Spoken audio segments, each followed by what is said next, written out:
आजम की तख्लीक़ात मैंने जब देखी, उनसे बहुत मैं मुतासिर हुआ। वैसे सियासत में उनका मुक़ाम था, लेकिन मैं ये चाहता था कि उनका अदब का मुक़ाम भी एक करूँ।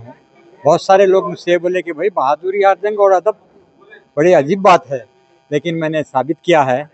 मैं सारे लोगों से अपील करता हूँ कि उस किताब को वो अपने पूरी इसके साथ खुशी और इसके साथ जो है उसको मुलाहिज़ा करेंगे।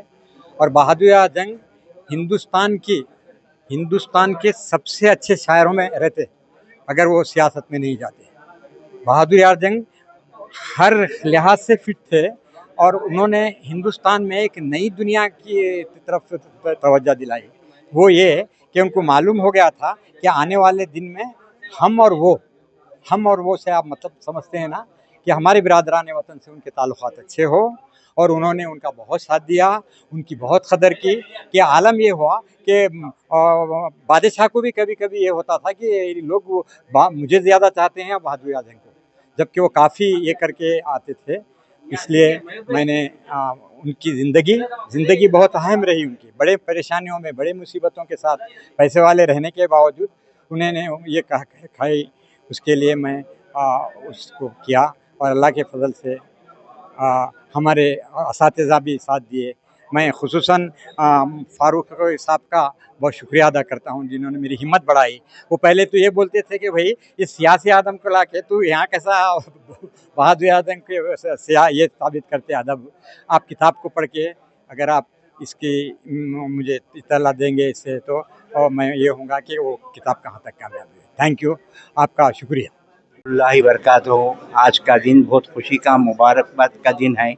हमारे जाहिद हुसैन तिम्मापुरी साहब की बहादुर आजम पे गुलबर्गा यूनिवर्सिटी से PhD किए हैं और उसकी आज का किताब की इजराई है। एक ऐसे शख्स के बारे में जो है जो आशिक़ रसूल था, अपनी ज़िंदगी जो है मुसलमानों के लिए वक़्फ़ कर दिया था। जागीर, मनसब, किताब सब वापस कर दिए थे उसके अंदर। तो मैं बहुत उसका है, मैं उनका नवासा हूँ। मेरा नाम जो है शाहिद गुलाम रसूल खां है। मैं उन्हीं की जोड़ी बेगम अज़ा में पैदा हुआ हूँ। मैं उसको उनसे बहुत जाती लगाव है। अब ये बहुत कामयाब जलसा रहा। इस तरह के प्रोग्राम आइंदा भी जो है मुनक़्क़द होते रहेंगे। शुक्रिया, जज़ाकल्लाह खैर। खुदा।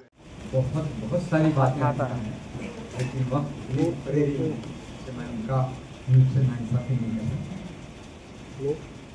बहादुर यार जंग क्या थे, बहादुर यार जंग ने क्या किया, बहादुर यार जंग कैसी शख्सियत थे, अपने नानी के साथ उन्होंने कैसा सलूक पर रखा, किसी ने इस पर तवज्जो करने की कोशिश नहीं की। मुझे अब भी फतेह खातून याद आती है जो बहादुर आजम की नानी थी। उन्होंने बहादुर आजम को बहादुर आजम बना दिया। अगर फतेह खातून बहादुर आजम को नहीं मिलती तो बहादुर आजम का इतना बड़ा जलसा नहीं होता। वो कहती कि बेटे आज तुमने अल्लाह से बातें की, हिफाजत नहीं, मेरे से गलती हुई, नहीं जाओ अल्लाह से बातें करके आओ। सुना आपने कि कुरान शरीफ को पढ़ के आओ तो मैं तुमसे तुम्हारा सलाम लूँगी, नहीं तो नहीं। और बताइए 14 बरस उन्होंने अपनी नानी के पास गुजारे। हालात बहुत मुश्किल है। आप सोचिए, क्या आपके भी नवासे हैं तो आपको ये होगा कि 14 साल नवासे को पालना बहुत बड़ी बात है। मुझे फतेह खातून एक आइडियल लगती है। हमको और आपको ये सियासी बातों में इंटरेस्ट है, मजहबी बातों में या हालात और सिचुएशन क्या है, हमको क्या करना है, ये आपको और हम में कुछ भी नहीं है जी। तो बताइए कि 14 मैं ज़्यादा, क्योंकि मुकर्रिरीन बहुत हैं, फिर कभी आपसे बात करने की ये हो तो मैं ये कर लूँगा।